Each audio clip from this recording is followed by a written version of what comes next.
Direito processual penal, ação penal. Continuando o estudo da representação do ofendido, que é uma condição para a ação penal pública condicionada, vamos falar sobre a retratação.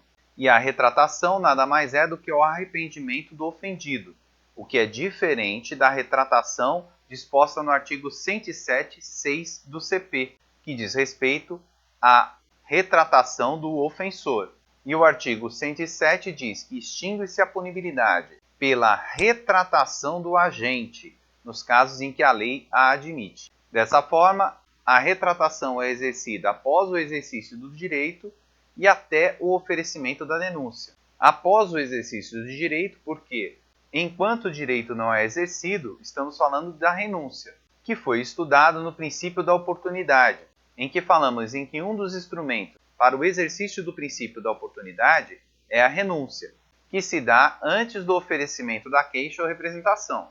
E a retratação também se dá até o oferecimento da denúncia, porque após o oferecimento da denúncia, esta representação será irretratável, nos termos do artigo 25 do CPP, que diz que a representação será irretratável depois de oferecida a denúncia. E aqui é importante prestar atenção, pois o oferecimento da denúncia é diferente do recebimento desta. E daí teremos que após o conhecimento da autoria, abre-se o prazo para a possibilidade de renúncia. Daí então, existe a possibilidade da representação, porquanto é um direito do ofendido fazer a representação. Daí, como esse direito não foi exercido, é possível renunciar a ele. Após a representação, abre-se a possibilidade para que o ofendido faça a retratação do direito exercido, que se dá em regra no período do inquérito.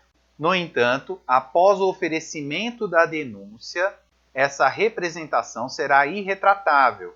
E como falamos, o oferecimento da denúncia, que é realizado pelo Ministério Público, é diferente do recebimento da denúncia, que é realizado pelo juiz. E após o oferecimento da denúncia, essa representação já está processualizada, não permitindo mais a retratação. Temos ainda a possibilidade da retratação, que para a maioria da doutrina é possível dentro do prazo decadencial.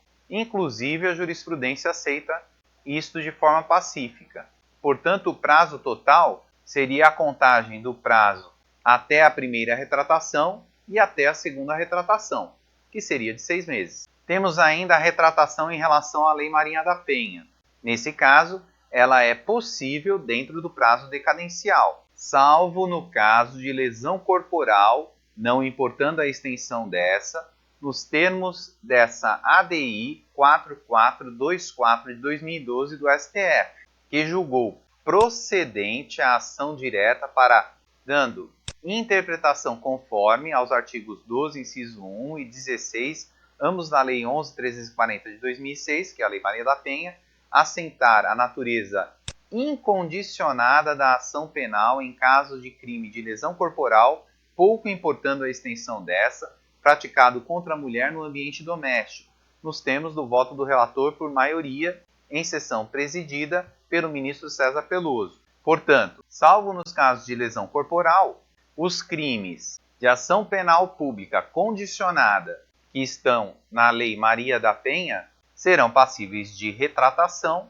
dentro do prazo de 6 meses. Lembrando que no caso da Lei Maria da Penha, a representação era tomada na delegacia, nos termos do artigo 12, inciso 1 da Lei 11.340, que diz que em todos os casos de violência doméstica e familiar contra a mulher, feito o registro da ocorrência, deverá a autoridade policial adotar de imediato os seguintes procedimentos, sem prejuízos daqueles previstos no Código de Processo Penal: ouvir a ofendida, lavrar boletim de ocorrência e tomar a representação a termo, se apresentada. Ainda, para que haja retratação, é importante lembrar do artigo 16 da Lei 11.340, que diz que deverá ser realizada uma audiência especial para esse fim.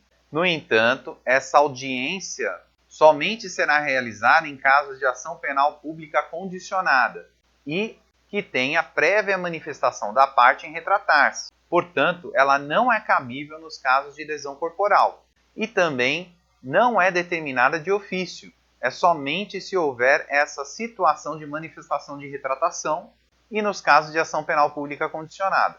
E isso fica claro na leitura do artigo, que diz que nas ações penais públicas condicionadas à representação da ofendida, de que trata esta lei, só será admitida a renúncia à representação perante o juiz em audiência especialmente designada com tal finalidade, antes do recebimento da denúncia e ouvido o Ministério Público. Portanto, não é uma autorização genérica para uma audiência prévia,